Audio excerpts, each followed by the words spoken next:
Egunon guztioi eta eskerrik asko Gora Euskal Kantagintza Gidaren aurkezpenera etorri zaretenei eta streamingen bidez jarraitzen duzutenoi ere bai. Gaur suerte ederra daukat, nik Mikel Marquez eta Paco Aristirekin partekatzen dut mahai hau aurkezpenari ekiditeko.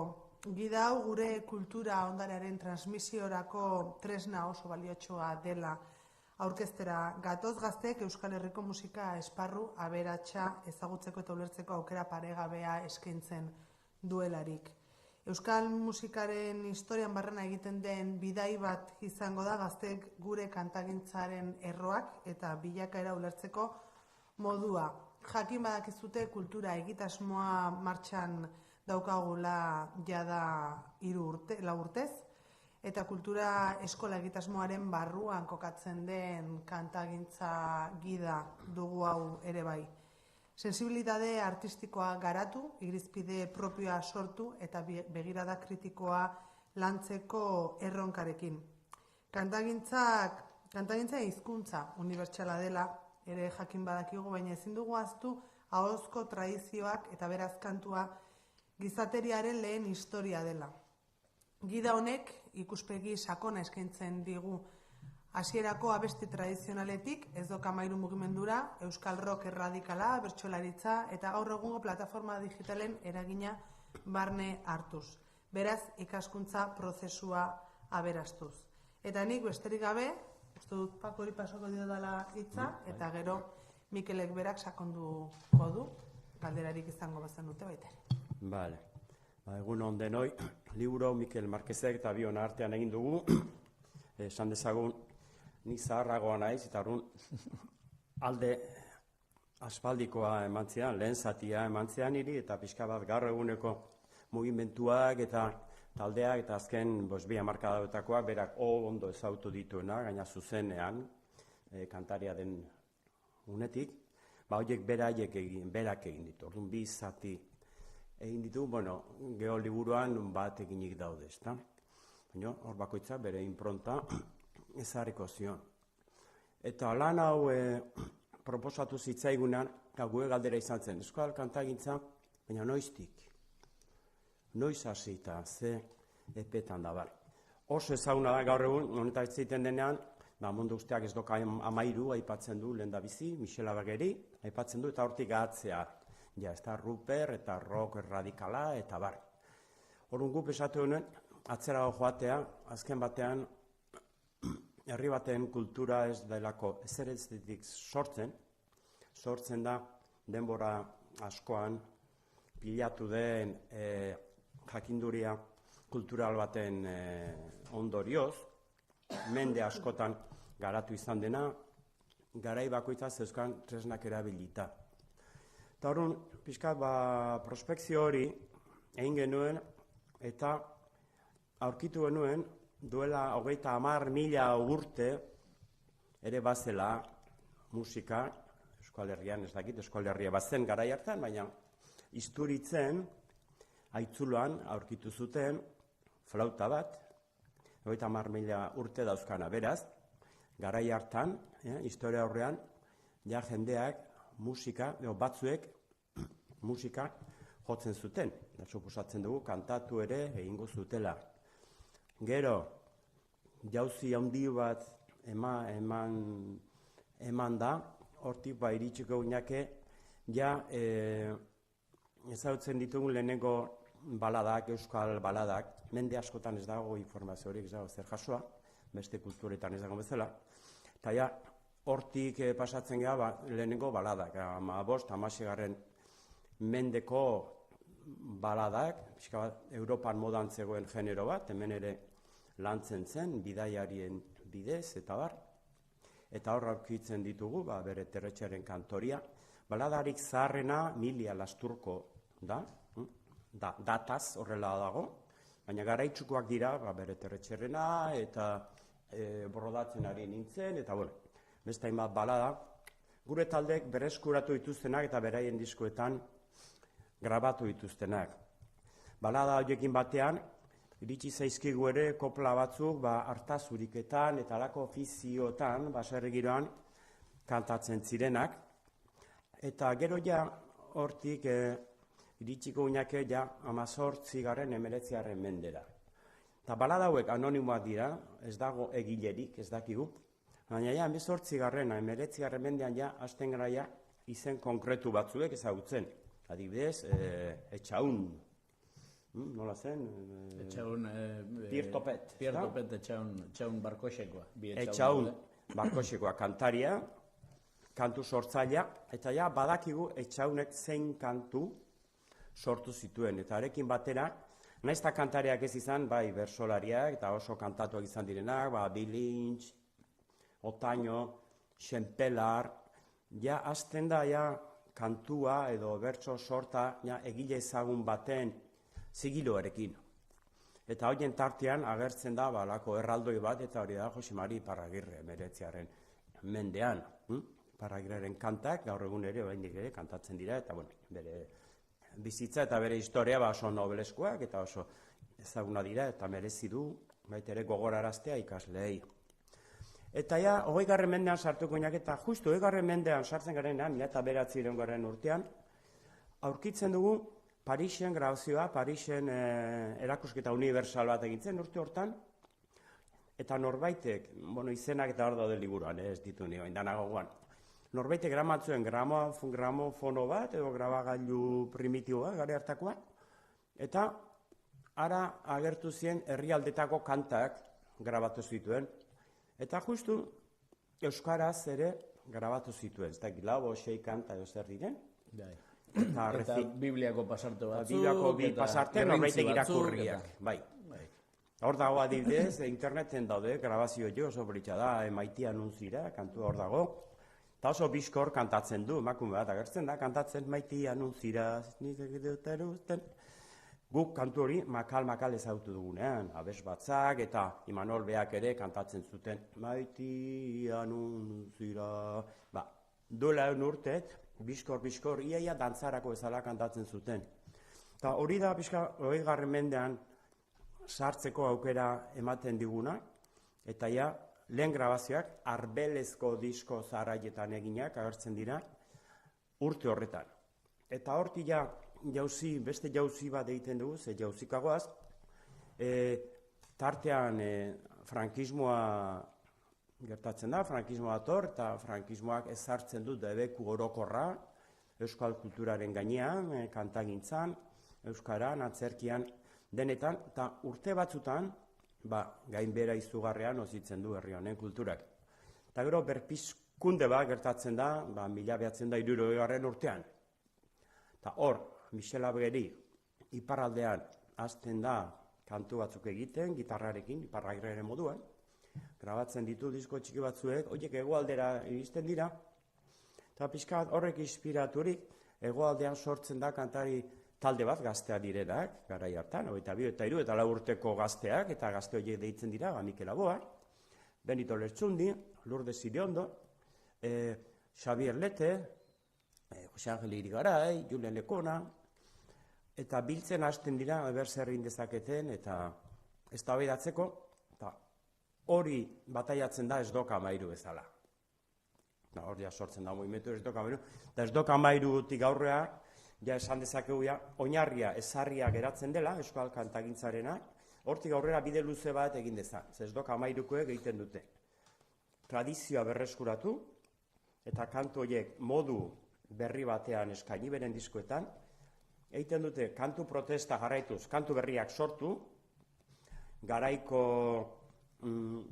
disgustuak, desadostasunak eta protesta gaiak erabiliz, eta gero reivindikatzen dute baita ere oso gauza garrantzitsua, eta da kontzertuak emateko baldintza onak.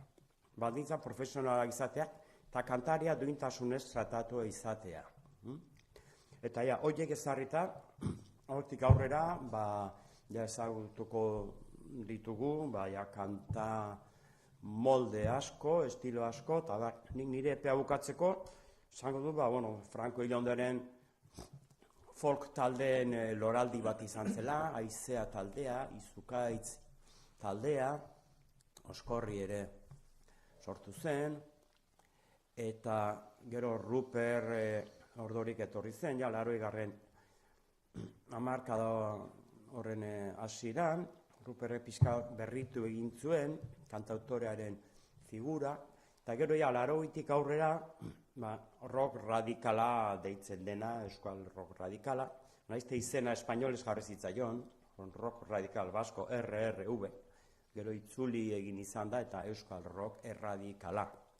Deitu izan da, hori sortu zen, eta horren ondoren, Triki Popa ere izan zen. Hoi nahi tokatzen zea, Pako. Bai, Triki Popa ere zehan du. Stop! Bale, pixka nik landu dudan alorra, hori izan da, historia aurretik, onaino. Eta hemen ja, bandejan ja, pasako diot, Mikel Marquezi eta berak egingo izue kronika laburu bat.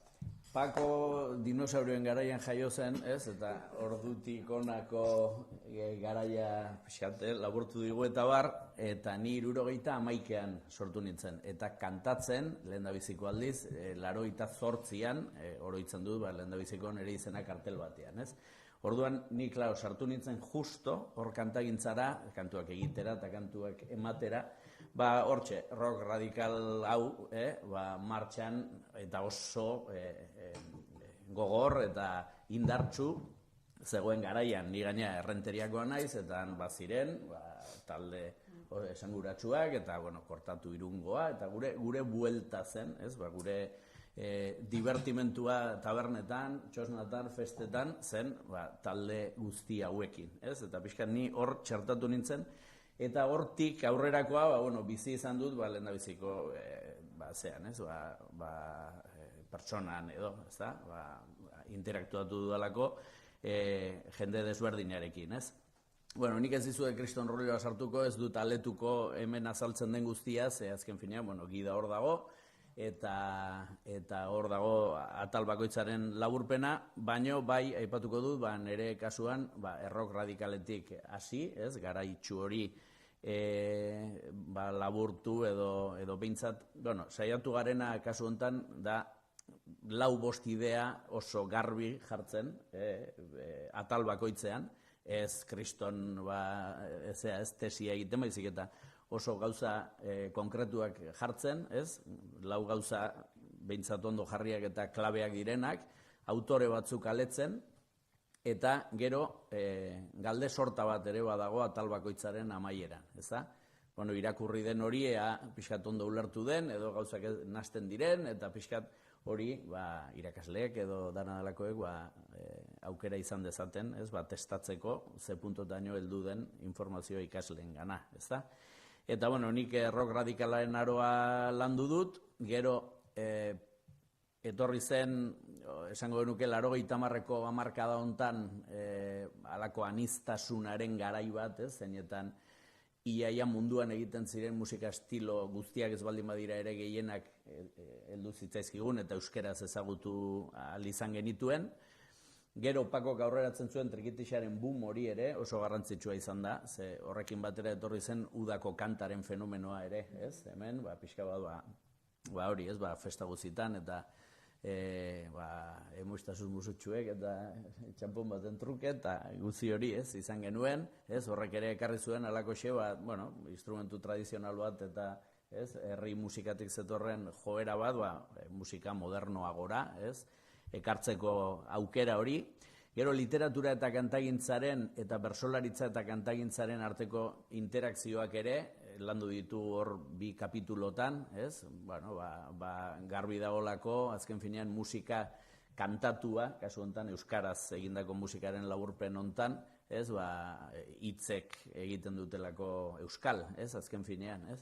Eta hor literaturaren garrantzia dago alde batetik, ez? Idazleak, alde batetik zaharrak edo klasikoak, baina baita ere gaur egungo autoreak, eta gero bertsolariak, ez? Zenbat eta zenbat kantu ez ote dituzten egin, Xabier Amurizaren hitzekin, edo Jon Maiaren hitzekin, edo Andoni Gainarenekin, edo Maialen Ojanbionekin, ez? Osea, esan nahi dut guzi hori, ez? Guzi horren alakoxe laburpen bat. Eta gero, sartzen gara, agian denok ezagunago dugun garaitxu batean, ez? Zeinetan internetak dena hankaz gora jarri zuen, ez? Eta euskarrien beharra ere zalantzan jarri zuenean, ez? internetak, bueno, Pakok esan duen 1900eko grabaketa horrek bezala, ez, gure mundu ikuskera bera ere aldatu zuen, ez? Beti esaten da 1900ean hor, lehendabiziko aldiz adibidez, entzun zitekeela hilda zegoen persona baten ahotsa, ez? Eta hori zela gauza oso inkreible bat, hori ez, norberarentzat, ez? Ostras, nola da posible, ez? Hilda dagoen persona baten ahotsa entzun alizatea, ez? Hori 1900eko ikuspuntutik, ez? Gaur egun ere, bueno, internetak hainbesteko aldaketak sortzen ditu, zeinetan, bueno, gaur egun streaming bidez ari gara, ez? Prentsaurrekoa egiten eta beste hainbat olako, ez? Interneta lehendabizi MP3ekin lotu zen, ez da? Hor lehendabizi egiten zena izaten zen deskargatu, ez? Artxiboak deskargatzen ziren, eta norberak egiten zituen bere playlistak eta bere zerak, ez? Gustoko zerrendak eta barrez. Eta hori guztia ja erabat irauli zen eta hurrengo pausoa izan da streamingarena gaur egungoa. Ja gaur egun ez dugu, ez da artxiboak deskargatuta eduki behar ere, ez? Konexio bat baldin badugu internetera, munduko musika guztia dugu gure eskura, ez? Eta edozein lekutako, edozein gauza entzun daiteke eta konpartitu daiteke. Ez pixkat, bidaia hortan, ez, esan bezala, ez, aipatu ditugu bai alde batetik autoreak, egin dugu analizia garaiarena, gero autore zenbait garrantzitsuak izan daitezkenak, kantu zenbait garrantzitsuak izan daitezkenak, eta gero hori, test moduko hori atal bakoitzean. Eta nik bai azpimarratu nahi nuke, ze izugarrizko lana egin du, Kontxeta Probantzaren lana, berak egin du hemen iruditeri guztia, eta marrazkiak, maketazioa, guztia bere esku izan da, eta benetan, bueno, gaur egun ez, hori ez, bai, hemen dugu, imprimatu, baina, bai, liburua etorriko da, baina, bueno, pixka bat, hori ez, argazkiak, irudiak, bueno, oso kreatiboa da. Laizter izango duzue, bueno, hori ez. Deigarria eta oso erakargarria egin du. Benetan, Kontxeta egin duen lanak, ematen dio, hau azkenean angulak bezala da, zuk euki ditzazkezu angulak, baina norbaitek aski prestatzen baldin baditu, ez dutarako balio. Ez, orduan, hau da gure sukaldaria, ez, gu saiatu gara alik eta txukunen egiten gure lan idazte lana, baina Kontxetak honi eman dio alako multiplikatzen du gure lanaren balioa. Batetik dago testuingurua, historia horrena ikaslei emana, bestetik pistak emana izan dizkiegu, alako kantu hau, kantari hau, pistak gero, eurak ikertu esaten interesatzen baldin bazaie. Guk hor jartzen ditugu beti, olako gauza berezi batzuk eta pista batzuk, kantu batzuen letrak, kantu horiek zeinek interpretatu dituen, ze badaude kantu batzuk asko interpretatuak, jartzen dugu interprete guztien zerrenda, eta gero ikasleak interesaduna ikusiko aber ze berzio egin zuen talde honega, aber kantari honek nola egin zuen pixka bat olako pistak.